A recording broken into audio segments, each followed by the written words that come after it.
Hi friends, నా journey అయితే ఈరోజు నెల్లూరు నుంచి గుంటూరు అయితే వెళ్తున్నాను అనమాట.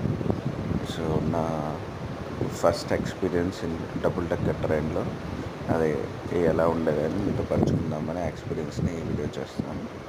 సో ఇది వచ్చేసి మాకు నెల్లూరులో 12 గంటలు అంటే మిడ్ నైట్ 12:30కి అలా అయితే రీచ్ అవ్వడం జరిగింది.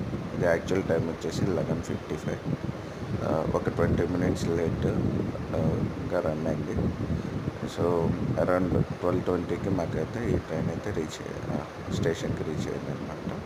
సో డబుల్ డెక్కర్ లోపల కోచ్ ఎలా ఉంటుంది, ఆ వ్యూ అనేది, సీటింగ్ అరేంజ్మెంట్ ఎలా ఉంటుంది అనేది మనం ఎంటర్ అయ్యి చూద్దాము.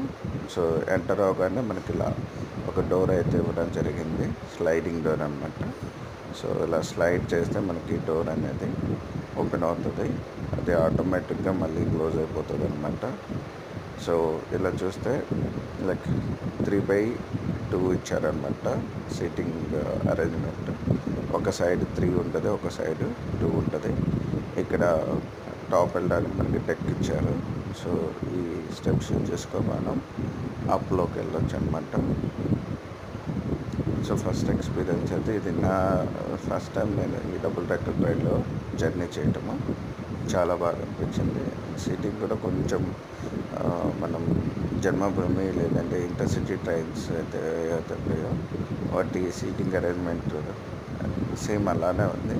ఓన్లీ డిఫరెన్సెస్ కింద పైన అట్లా 2 స్టేజ్ లాగా ఇవ్వడము డెక్స్, అది కొంచెం డిఫరెంట్ అనిపించింది. అండ్ ఏసీ, సో ఓవరాల్గా ఎక్స్పీరియన్స్ ఇస్ గుడ్. అండ్ ఈ ట్రైన్ వచ్చేసి మనకి వితిన్ 3 అవర్స్లో నాకైతే గుంటూరు అయితే రీచ్ అయిపోయాను అనమాట. సో చాలా ఫాస్ట్గా అనిపించింది. ఇంకొకటి ఏంటంటే ఈ ట్రైన్ చాలా ఖాళీ ఉంది. సో నేను కూడా కరెంట్ అవైలబిలిటీతో బుక్ చేసుకున్నాను. బట్ ఇక్కడ చూస్తే ఇంకా చాలా సీట్లు ఉన్నాయి. ఆల్మోస్ట్ ఒక్కొక్క పర్సన్ 3 సీట్స్ ఆక్యుపై చేసి హ్యాపీగా అలా పడుకున్నారు. సో చైర్ కార్ కాస్త స్లీపర్ కోచ్ అయిపోయింది.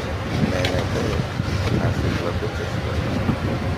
సో చూడవచ్చు బ్యాక్ సైడ్ అంతా. సో ఎగ్జాక్ట్గా 3:20కి నాకు ట్రైన్ అయితే గుంటూరు రీచ్ అయిపోయింది. So overall nice journey.